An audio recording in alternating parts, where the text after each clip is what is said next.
Hello everyone and welcome to another episode of Leadnap Gaming. Today we're going to look at the C2's brother from another mother.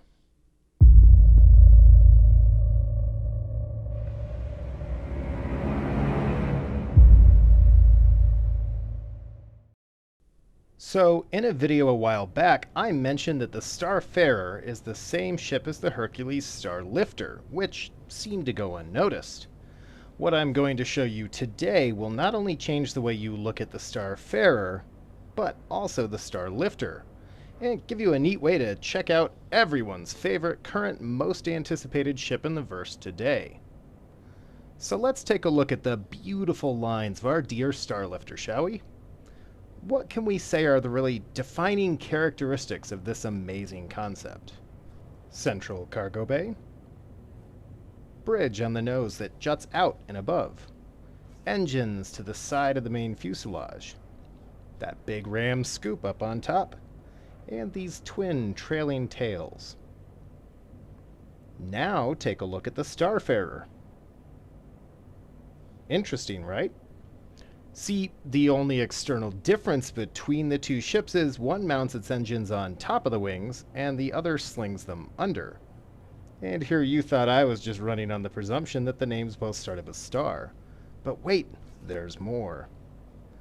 Even the rough-out internal designs are the same. Each ship starts with a cargo deck as its base deck, and with both ships, they then contain their functional spaces housed above. The Starfarer is one of the worst designed ships in the verse, even though it has some good ideas in places. What you can really pick apart is how much more efficient the Crusader design is, though. The Starlifter has all of its functional compartments on a single deck above its cargo space, which is part of the reason that the SCU numbers dwarf the Starfarers.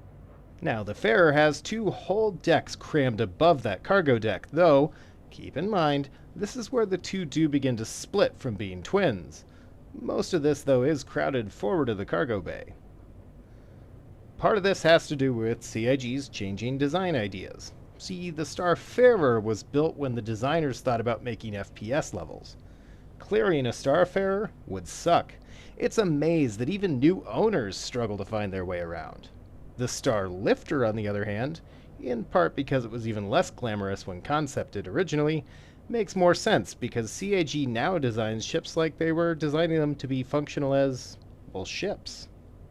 So not only can the Herc cram way more SCU boxes in because the bay's deeper across the hull, but that single upper deck means an even taller clearance, so throw an extra layer or two over that depth. This is nothing but good news for the Starfarer, which someday will be redone because even CIG doesn't like the FPS-inspired interior. Though the biggest space turtle will be unlikely to see an SCU boost, there's a lot of space available for CIG to install that gas refinery the ship's supposed to be. Of course, if the barrels on back there are such, then there's got to be a place to store the gas too, right?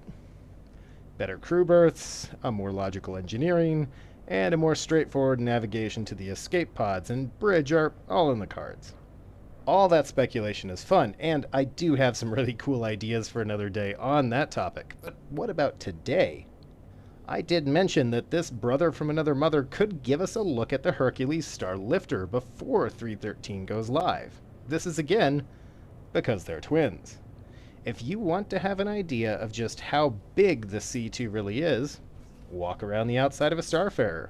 The Farer is projected 7 meters longer, but that length's all in the tail booms. The Lifter is about a third wider in principle, but superimposed, the true hull of the ships is roughly the same. The thick shoulders on the Farer make it seem beefier than the Swan-inspired Lifter, but the wings and engine placement on the Lifter imply a ship much wider than it really is, and less landing, then you really are that wide. The bridge does sit lower on the Farer, but you can still see how landings and navigation will be from a very similar window configuration at that. Also keep in mind the cargo area of the Starfarer sits further forward with considerably more overhanging upper hull to the aft, while the Starlifter flips this, though again, if you remove the fuel drums from the MISC, you'll see they have a very similar shape and size.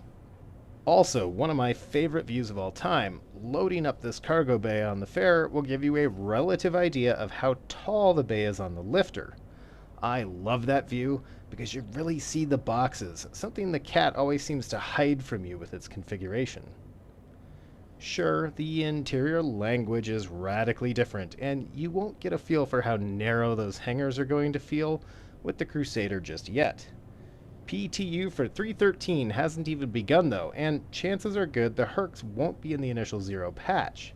So if, like me, the anticipation is burning in you, go gaze at the gassy turtle, and don't be surprised if you happen to realize there's something about it that calls to a part of your soul.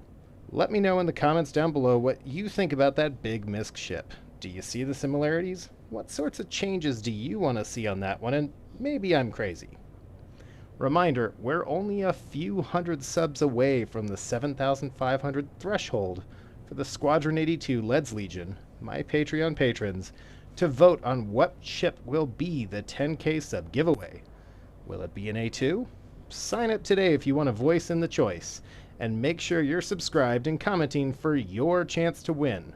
Like this video and share it with your friends, and I will catch you all next time.